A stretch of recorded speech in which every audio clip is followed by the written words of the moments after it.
اہم سوال ہے، بہت اچھا سوال ہے۔ دیکھیے جب بھی فیور ہوتا ہے، بخار بہت زیادہ تیز ہوتا ہے، تو اس دوران میں اکثر کچھ چیزیں ایسی ہوتی ہیں جس کے ساتھ متلی آنا، الٹی آنا، یہ بخار کے ساتھ چونکہ ایک باڈی ایک ایسی کنڈیشن میں ہوتی ہے کہ یہ چیزیں اکثر اوقات زیادہ ہوتی ہیں۔ تو اس دوران تو ایک چیز یہ ہے کہ فیور کے دوران کوئی بھی ایسی چیز نہیں ہے جو کہ آپ کو منع ہو، آپ ہوں یا آپ کے بچے ہوں، جو بھی اگر ان کو بخار ہے اور وہ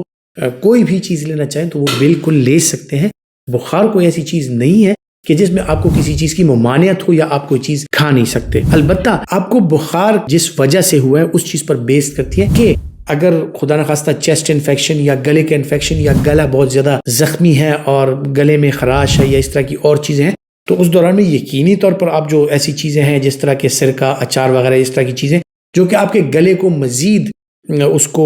خراب کریں، تو ایسی چیزوں کو ضرور اوائڈ کرنا چاہیے۔ باقی خوراک کے حوالے سے یہ ہے کہ آپ کاربوہائیڈریٹس